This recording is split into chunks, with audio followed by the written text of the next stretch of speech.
السلام عليكم ورحمة الله وبركاته. الحمد لله رب العالمين والصلاة والسلام على رسول الله وعلى آله وصحبه أجمعين أما بعد.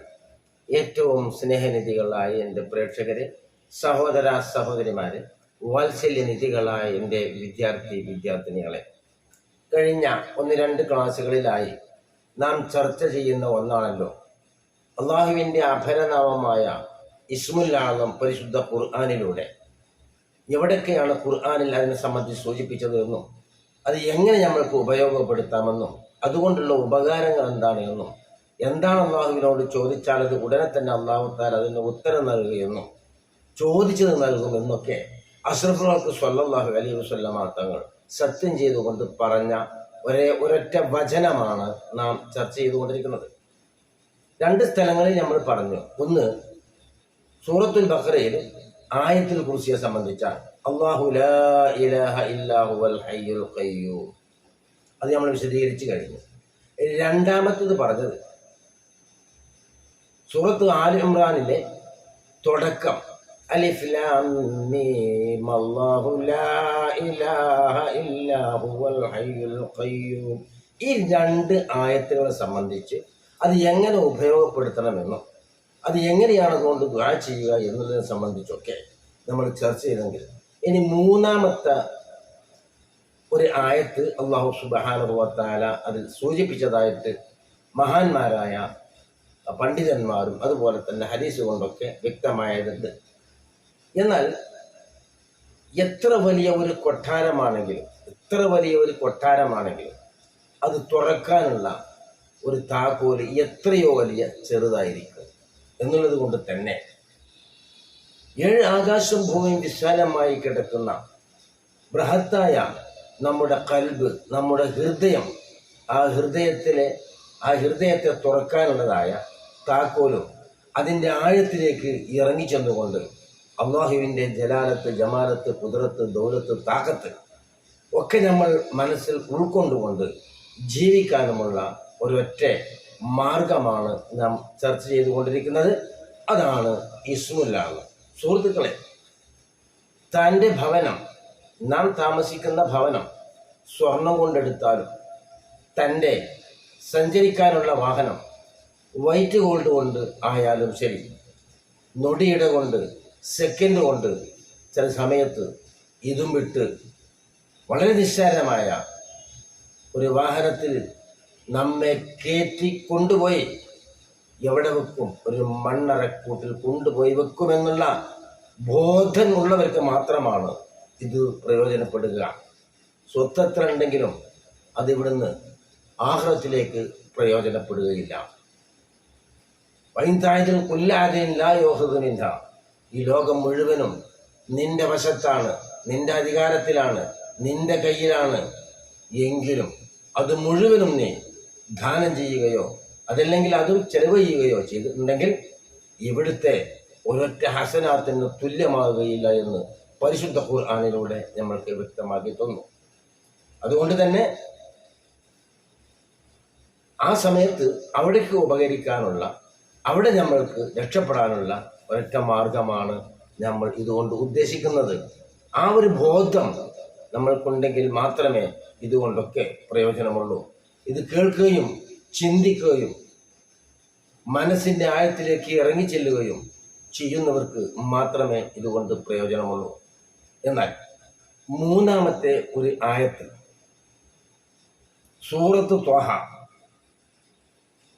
എല്ലാവർക്കും പരിചയമുണ്ടല്ലോ. സൂറത്തുൽ ത്വഹ 111-111 ആയത്തിൽ കാണാം, വഅനത്തിൽ വുജൂഹു ലിൽ ഹയ്യിൽ ഖയ്യൂം, വഅനത്തിൽ വുജൂഹു ലിൽ ഹയ്യിൽ ഖയ്യൂം, വഅനത്തിൽ വുജൂഹു ലിൽ ഹയ്യിൽ ഖയ്യൂം വഖദ് ഖാബ മൻ ഹമല ദുൽമാ. ഇതിലാണ് ഇസ്മുൽ. അവിടെ ഹയ്യുൽ ഖയ്യൂം പറഞ്ഞത് കേട്ടോ, അതപ്പോൾ ഇതിൻ്റെ പ്രത്യേകത. വഅനത്തിൽ വുജൂഹു ലിൽ ഹയ്യിൽ ഖയ്യൂം, ഹയ്യുൽ ഖയ്യൂമായ രാജാതിരാജനായ റബ്ബിന് വേണ്ടി സകലത്ര മുഖങ്ങളും കീഴ്പ്പെട്ടിരിക്കുന്നു. വലിയ വളരെ ഗഹനമായ വളരെ ആഴത്തിൽ ചിന്തിക്കേണ്ട ഒരു വാക്കാണ് ഈ വാക്ക്. വാനത്തിൽ വുജൂഹ്, സകലത്രം വസ്തുക്കളും അള്ളാഹുവിന് അനുസരിക്കുന്നു. അള്ളാഹ്ക്ക് അനുസരിക്കാത്ത ഒരൊറ്റ വസ്തുക്കളും ഈ ലോകത്തില്ല. വാനത്തിൽ വുജൂഹ് എല്ലാം നോക്ക്. ഉദാഹരണം പറഞ്ഞു തരാം. ഇതൊക്കെ മനസ്സിലാക്കുന്ന സുഹൃത്തുക്കളാണ്. അപ്പോഴാണ് നമ്മുടെ ഈമാൻ നമ്മൾക്ക് പൂർണ്ണമാകുക.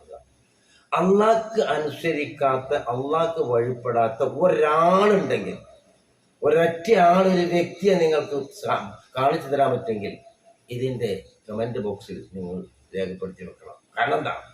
അള്ളാഹ് പറയാണ് വാനത്തിൽ വുജൂഹ്. ലോകത്തുള്ള ജീവിയായാലും നിർജീവിയായാലും ഏതൊക്കെ ഉണ്ടോ അള്ളാഹ് ഒഴിച്ച് ബാക്കിയുള്ള മുഴുവൻ വസ്തുക്കളും അള്ളാഹുവിനനുസരിക്കുന്നു. അത് വേറൊരാൾക്കും അനുസരിക്കുന്നില്ല. പക്ഷേ അനുസരണ രീതി രണ്ട് നിലക്കാണ്.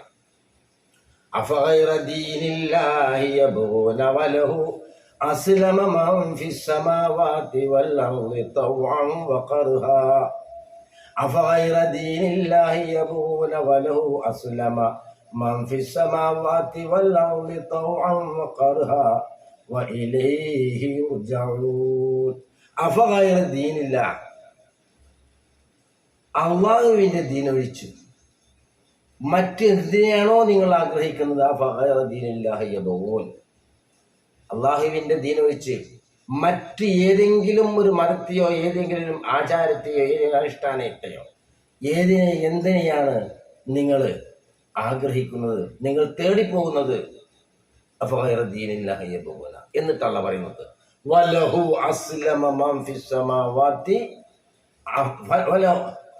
വലഹു അസ്ലമ മൻ ഫിസ് സമാവാതി വൽ അർള് തൗഅൻ വഖർഹാ. ആകാശഭൂമിയിലുള്ള സകലത്ര വസ്തുക്കളും അള്ളാഹുവിനെ അനുസരിക്കുന്നുണ്ട്.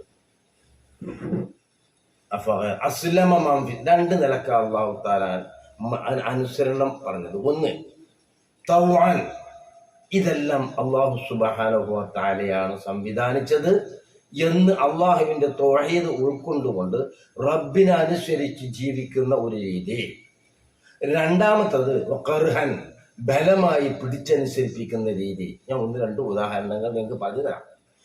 അള്ളാഹു തആലക്ക് അനുസരിക്കാത്തവർ ഈ ലോകത്തില്ല എന്ന് പറഞ്ഞല്ലോ. അള്ളാഹു സുബ്ഹാനഹു വ തആല ഈ ലോകത്ത് പ്രകൃതിയെ, മനുഷ്യനല്ല ഏതൊരു വസ്തുവിനും ഇവിടെ ജീവിക്കണമെങ്കിൽ അതിന് ഉപയുക്തമാകുന്ന ചില കാര്യങ്ങൾ ഇവിടെ സംവിധാനിച്ചിട്ടുണ്ട്. ഉദാഹരണം പറയുകയാണെങ്കിൽ, മനുഷ്യന് വായു ശ്വസിക്കണം, വെള്ളം കുടിക്കണം, ഭക്ഷണം കഴിക്കണം. ഇതുമായി ബന്ധപ്പെട്ട കാര്യങ്ങൾ മുഴുവനും ഈ ലോകത്ത് ജീവിക്കണം. അള്ളാഹുവിൻ്റെ ദുനിയാവിൽ മനുഷ്യന് ജീവിക്കണം. റബ്ബ് പറഞ്ഞത് ചെയ്തേ തീരൂ. വെള്ളം കുടിക്കണം, അള്ളാഹ് പറഞ്ഞ നിർദ്ദേശമാണ്.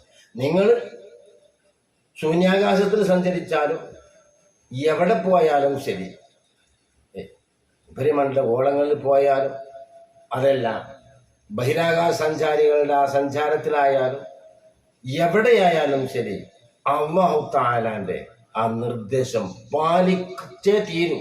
ഇല്ലാത്തവന് ഇവിടെ ജീവിക്കാൻ അർഹതയുണ്ടാവുകയില്ല. എന്താണ് വാനത്തിൽ വുജൂഹ്, സകലത്ര മുഖങ്ങളും സകലത്ര വസ്തുക്കളും അള്ളാഹുവിനെ കീഴ്പ്പെട്ടിരിക്കുന്നു. അതാണ് അള്ളാഹു അഫഗൈറ ദീനില്ലാഹി യബ്ഗൂൻ. പരിശുദ്ധ ഇസ്ലാം മതമല്ലാത്ത മറ്റേതൊരു മതത്തെയാണോ നീ തേടിപ്പോകുന്നത്? പരിശുദ്ധ ഖുർആന പറയുന്നത് വലഹു അസ്ലമ മൻ ഫിസ് സമാവാതി വൽ അർള്. ആകാശ ഭൂമിയിലുള്ള സകലത്ര വസ്തുക്കളും അവന് കീഴ്പ്പെട്ടിരിക്കുന്നു. ഇതിനെതിരായി ലോകത്ത് എത്ര വലിയ വൻ ശക്തികളുണ്ടെങ്കിലും ഇന്നു മുതൽ മനുഷ്യനാരും വായു ശ്വസിക്കുന്നില്ല. അത് ഈ ലോകത്ത് പ്രായോഗികമാവുകയില്ല സുഹൃത്തുക്കളെ. കാരണം എന്താ? അള്ളാഹ് പറഞ്ഞു എന്ത്? വലഹു അസ്ലമ മൻ ഫിസ് സമാവാതി വൽ അർള്. അത് പ്രായോഗികമല്ല. കാരണം എന്താണ്? അവനിവിടെ ജീവിക്കാൻ അധികാരം ഉണ്ടാകും, അള്ളാഹ്ക്ക് അനുസരിക്കുകയാണത്. ദാഹിക്കുമ്പോൾ വെള്ളം കുടിച്ചോളണം, അള്ളാഹുവിൻ്റെ തദ്ബീർ, അള്ളാഹുവിൻ്റെ നിർദ്ദേശമാണ്. ഒരാൾ ഞാൻ അങ്ങനെ ചെയ്യുന്നില്ല, അല്ലെങ്കിൽ ഒരു ലോകത്തുള്ള ജനങ്ങൾ മുഴുവനും കൂടി ഇന്ന് മുതൽ മനുഷ്യൻ ഭക്ഷണം കഴിക്കുന്ന ഒരു പ്രക്രിയ വേണ്ട എന്ന് തീരുമാനിച്ചാൽ ആ തീരുമാനം നടപ്പിലാകുകയില്ല. മലമൂത്ര വിസർജനം ഇല്ല എന്ന് മുതലേ മനുഷ്യൻ നടപ്പിലാകുകയില്ല. മനുഷ്യനും മനുഷ്യേതര വസ്തുക്കളും മുഴുവനും ഇതുപോലെ തന്നെയാണ്. അതുകൊണ്ടാണ് തൗഅൻ വഖർഹ, തൗഅൻ അല്ലാഹു സുബ്ഹാനഹു വ തആലക്ക് ഇതെല്ലാം എൻ്റെ ഖാലിഖായ, എന്നെ സൃഷ്ടിച്ച് പരിപാലിക്കുന്നതായ റബ്ബാണ് എനിക്ക് സംവിധാനിച്ചത് എന്ന് വിശ്വസിച്ചുകൊണ്ട് അവൻ്റെ തൗഹീദ് ഉൾക്കൊണ്ടുകൊണ്ട് അവനനുസരിച്ച് ജീവിക്കുന്ന ഒരു രീതി. മറ്റൊന്ന് വഖർഹൻ, വിശ്വസിക്കാത്ത ആളുകൾക്കും ഇങ്ങനെയല്ലേ? അങ്ങനെ തന്നെയാണ്. റഹ്മാൻ ഒക്കെ കുറെ ചർച്ച ചെയ്തതാണ്. അള്ളാഹുവിൽ വിശ്വസിക്കാത്ത ആൾക്കാർക്കും ഈ ഒരു നിയമം ഇവിടെ നിർബന്ധമാണ്. അത് നിർബന്ധപൂർവ്വം അള്ളാഹു തആല അനുസരിപ്പിക്കുക. ആഖിറത്തിൽ ചെന്നാലും അങ്ങനെ തന്നെ. അപ്പോൾ മുഅ്മിനീങ്ങളായ മുത്തഖീങ്ങളായ ആളുകൾ അള്ളാഹുവിന് സുജൂദ് ചെയ്യുന്നു.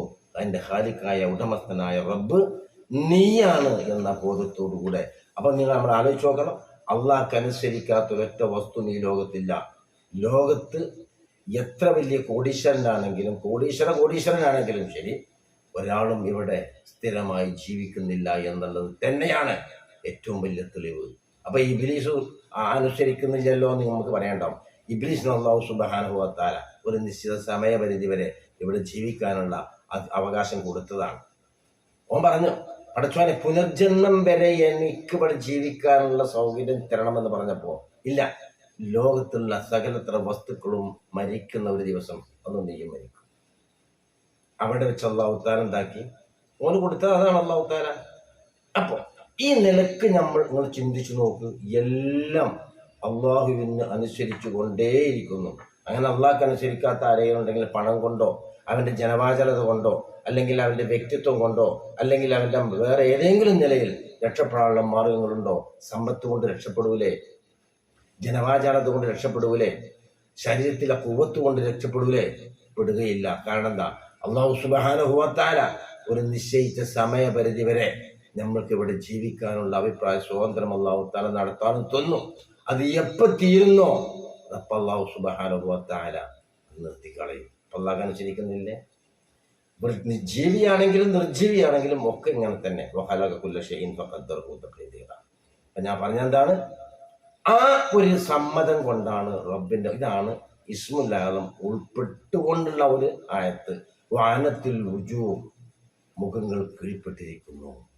അപ്പോൾ ആരുമില്ലല്ലോ അനുസരിക്കാത്തവർ, അള്ളാഹ്ക്ക് അനുസരിക്കാത്തവർ ആരുമില്ലല്ലോ.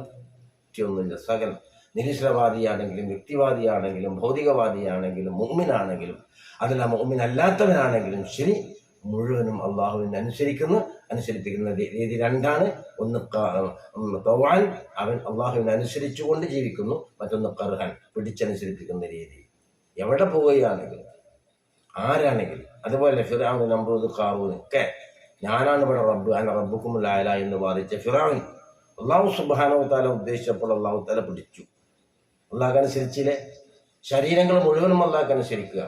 അതാണ് നമ്മൾ സമ്മതിക്കുന്നത്. വാനത്തിൽ വുജൂഹ്, ഈ ആകാശഭൂമിയിലുള്ള നീയൊഴികെയുള്ള സകല വസ്തുക്കളും നിനക്ക് കീഴ്പ്പെട്ടിരിക്കുന്നു. ലിൽ ഹയ്യിൽ ഖയ്യൂം, ഹയ്യുൽ ഖയ്യൂമായ നിനക്ക് വേണ്ടി എന്നെന്നും ജീവിക്കുന്ന, ഒരു കാലത്തും നശീകരണമില്ലാത്ത, ആദ്യവും അവസാനവുമില്ലാത്ത അള്ളാഹ് പറഞ്ഞു. വല്ലവലു അവൻ ആദ്യത്തവനാണ്, വല്ലാഹിറു അവസാനത്തവനുമാണ്, വല്ലവലു വല്ലാഹിറു, വല്ലാഹിറു പ്രത്യക്ഷമായവനാണ്, വൽബാത്തിനു മറഞ്ഞവനാണ്. അങ്ങനെ രണ്ടുകൂടി ഉണ്ടാകുക. വാഹിറായവൻ അതില്ലത്തുകൾ കൊണ്ട് ലക്ഷ്യങ്ങൾ കൊണ്ട് പ്രത്യക്ഷമായവനും അള്ളാഹുവിന് മറ്റുള്ള കാര്യങ്ങൾ മറഞ്ഞവനുമാണ്. എല്ലാ വസ്തുക്കൾ കൊണ്ടും അവൻ അറിവുള്ളവനാണ്. മനസ്സിലായോ? പരിശുദ്ധ ഖുർആനിന്റെ ഓരോ വചനങ്ങളും നമ്മളെ ആഴത്തിൽ ചിന്തിപ്പിക്കുന്ന ഒന്നാണ്. അപ്പോൾ നമുക്ക് പ്രാർത്ഥിക്കാനുള്ളത് ഈ ഹയ്യിൽ ഖയ്യൂം തന്നെയാണ്. വാനത്തിൽ വുജൂഹ്, മുഖങ്ങൾ കീഴ്പ്പെട്ടിരിക്കുന്നു. ഇത് ഞാൻ സമ്മതിക്കുന്നു. അല്ലാഹ് ലിൽ ഹയ്യിൽ ഖയ്യൂം, ഹയ്യുൽ ഖയ്യൂമായ അള്ളാഹ്. അപ്പം നമ്മളെ പ്രാർത്ഥന, ഞാൻ എൻ്റെ സദസ്സുകളിലുള്ള പ്രാർത്ഥനയിലും അത് അല്ലാത്തപ്പോഴും ഒക്കെ ഉപയോഗപ്പെടുത്തുന്ന ചില പ്രാർത്ഥനകളാണ് നിങ്ങളുടെ മുമ്പിലും പറഞ്ഞു തരുന്നത്. സുഹൃത്തുക്കളെ, നമ്മൾ ഇരിക്കുന്ന ഒരു ഭവനം അതൊരു സ്വർണമാണ് നിൽക്കുക. വിശക്കുന്നതിന് പറ്റുമോ? രോഗചികിത്സയ്ക്ക് സ്വർണത്തിൻ്റെ ഭവനം ഞാൻ ഉണ്ടാക്കിയിരുന്ന എനിക്ക് രോഗസേവനത്തിന് പറ്റുമോ? ഇല്ല. എൻ്റെ ശരീരത്തിന് വലിയ സുഖമുണ്ടോ? ഇല്ല. മാനസികമായ ഒരു സംതൃപ്തി ഉണ്ടാവും. ഈ സംതൃപ്തി എന്താകണം? അള്ളാഹുവിനെ കൊണ്ടായിരിക്കണം. ഒന്നിനും പറ്റാത്ത സാധനം അതൊക്കെ. ദുന്യാവ് അൽ മാലു വൽ ബനൂന സീനത്തുൽ ഹയാത്തി ദുനിയ, സമ്പത്തും സന്താനങ്ങളും ഒക്കെ ദുന്യാവിലെ ഏകിക ജീവിത ആഡംബരങ്ങളാണ്. അപ്പം നമ്മൾ അള്ളാഹുവിനോട് പ്രാർത്ഥിക്കുമ്പോൾ എന്ത് പ്രാർത്ഥിക്കണം? ഞാനൊന്നും ഇതിൽ എഴുതി കൊടുക്കുന്നത് കേട്ടോ, കാരണം എല്ലാവർക്കും അറിയുന്നതാണ്. സൂറത്ത് ത്വഹ 111 ആയത്താണ്. അതിൽ നമ്മൾ ചേർത്ത് കൊടുക്കേണ്ടത് അല്ലാഹുമ്മ ഇന്നാ നശ്ഹദുക വഅൻത ജല്ല ജലാലുഹു വഅനത്തിൽ വുജൂഹു ലിൽ ഹയ്യിൽ ഖയ്യൂം. അല്ലാഹുമ്മ, അല്ലാഹുവേ, ഇന്നാ നശ്ഹദുക, നിന്നെ കൊണ്ട് ഞങ്ങൾ സാക്ഷ്യം വഹിക്കുന്നു, വഅൻത, നീയാവുന്നത്, ജല്ല ജലാലുഹു, നീ ഏറ്റവും വളർമയേറിയവനാണ് എന്ന് ഞാൻ സമ്മതിക്കുന്നു. വഅനത്തിൽ വുജൂഹു ലിൽ ഹയ്യിൽ ഖയ്യൂം, ഹയ്യിൽ ഖയ്യൂമായ നിനക്ക് വേണ്ടി ലോകത്തുള്ള സകലത്ര വസ്തുക്കളും കീഴ്പ്പെട്ടിരിക്കുന്നു നാഥ, ഇത് ഞാൻ സമ്മതിക്കുന്നു. ഒറ്റക്കാരെ സമൂഹത്തിലാണ് നമ്മൾ അങ്ങനെ ദുആ ചെയ്യാല്ലെങ്കിൽ അല്ലാഹുമ്മ ഇന്നി അശ്ഹദുക വഅൻത ജല്ല ജലാലുഹു വഅനത്തിൽ വുജൂഹു ലിൽ ഹയ്യിൽ ഖയ്യൂം. പ്രാർത്ഥിച്ചോളൂ, ഖൈറാണ്. ഇതാണ് ഇന്ന് നമുക്ക് ചർച്ച ചെയ്യാവുന്നത് കേട്ടോ. അതുപോലെ ഇനിയുണ്ട് ഇൻഷാ അല്ലാഹ്, അത് ബാക്കിയുള്ള ക്ലാസ്സുകളിലാണ് നമ്മൾ ചർച്ച ചെയ്യണം. കാരണം ഞാൻ പറഞ്ഞല്ലോ വീഡിയോ നിർമ്മിച്ചു പോകുന്നു. അപ്പം അതൊക്കെ നമ്മൾ മനസ്സിലാക്കുക. സുഹൃത്തുക്കളെ, എത്ര കറ പിടിച്ച ഹൃദയമാണെങ്കിലും, എത്ര മൂടി വെച്ച ഹൃദയമാണെങ്കിലും അള്ളാഹുവിൻ്റെ വചനം കേൾക്കുമ്പോൾ കുറച്ച് ചിന്തിക്കുന്നവർക്ക്, തലച്ചോറുള്ള ആളുകൾക്ക് ഇത് സംബന്ധിച്ച് എന്തെങ്കിലും ഒരു പാഠമുണ്ടാകും എന്നുള്ള കാര്യം ഉറപ്പാണ്. ഇൻഷാ അല്ലാഹ് നിങ്ങളൊക്കെ വിചാരിക്കും ഇത് യൂട്യൂബ് വരുമാനത്തിന് വേണ്ടിയാണ്. സ്വന്തമായി, ഞാൻ എപ്പോഴും പറയണം, സ്വന്തമായൊരു ബാങ്ക് അക്കൗണ്ട് കൂടി ഇല്ലാത്ത ഒരു വ്യക്തിയാണ് ഞാൻ. ഉപകാരന്മാർക്ക് വേണം, നമ്മൾക്ക് വേണം, നിങ്ങൾക്ക് വേണം. അതാണ്. അതുകൊണ്ട് എല്ലാവരും സഹകരിക്കുക, പ്രാർത്ഥനയിൽ ഉൾപ്പെടുത്തുക. അതൊക്കെയാണ് നമ്മൾക്ക് ബാക്കിയാകുക. അല്ലാഹു സുബ്ഹാനഹു വ തആല നമ്മുടെ എല്ലാ സൽക്രമങ്ങളും സ്വീകരിക്കട്ടെ. അല്ലാഹുവേ, ഞങ്ങളിൽ നിന്ന് വന്നുപോയ ചെറുതും വലുതുമായ എല്ലാ പാപങ്ങളും നീ വിട്ടുപുറത്ത് മാഫാക്കി തരണേ റഹ്മാനെ. റഹ്മാനെ, ഞങ്ങൾ ഇൽമു കുറഞ്ഞവരാണ്, ഇബാദത്ത് കുറഞ്ഞവരാണ്. നിന്നെ സംബന്ധിച്ചാകുന്ന നിലയിൽ ഞങ്ങൾ വിശ്വസിക്കുകയും നിനക്ക് വേണ്ടി ദിക്ർ ചൊല്ലുകയും ആരാധിക്കുകയൊക്കെ ചെയ്യുന്നുണ്ട്. പക്ഷേ അതിലുള്ള ന്യൂനതകളൊക്കെ പരിഹരിച്ചുകൊണ്ട് നീ ഞങ്ങളിൽ നിന്ന് കബൂലാക്കണേ റഹ്മാൻ. റഹ്മാനായ റബ്ബേ, ഞങ്ങളുടെ അഹിലും മാലും നീ ബർക്കത്ത് നൽകണേ റഹ്മാൻ. അല്ലാഹുവേ, ഞങ്ങളിൽ നിന്ന് മരിച്ചു പോയ നിരവധി ആളുകളുണ്ട്. അവർക്കെല്ലാം നീ മഗ്ഫിറത്തും മർഹമത്തും നൽകണേ റഹ്മാൻ. അല്ലാഹുവേ, രോഗം കൊണ്ട് ബുദ്ധിമുട്ടായ പല ആളുകളും, പല രോഗികളും രോഗിണികളും ദുആ കൊണ്ട് വസിയത്ത് ചെയ്തിട്ടുണ്ട്. അവരുടെയും ഞങ്ങളുടെയും രോഗങ്ങളൊക്കെ നീ ശിഫയാക്കി തരണേ റഹ്മാൻ. കടം കൊണ്ട് പ്രയാസപ്പെട്ട് ബുദ്ധിമുട്ടായി ദുആ ചെയ്യണമെന്ന് പറഞ്ഞവരുണ്ട്. റഹ്മാനായ റബ്ബേ, അവരുടെ ഞങ്ങളുടെയൊക്കെ കടങ്ങളൊക്കെ വീട്ടിത്തരണേ റഹ്മാൻ. റാഹത്തിലും സന്തോഷത്തിലും ആക്കി തരണേ റഹ്മാൻ. റഹ്മാനായ റബ്ബേ, ന്യായമത്തിലാക്കണേ റഹ്മാൻ, ഞക്കമത്തിലാക്കല്ല റഹ്മാൻ. അല്ലാഹുവേ, അവസാനം മരിക്കുമ്പോൾ ലാ ഇലാഹ ഇല്ലല്ലാഹ് മരിക്കുന്ന മുത്തഖീങ്ങളെ ഉൾപ്പെടുത്തി തരണേ റഹ്മാനെ. ബിറഹ്മതിക യാ അർഹമർ റഹീമീൻ. അസ്സലാമു അലൈക്കും വറഹ്മത്തുള്ളാഹി വബറകാതുഹു.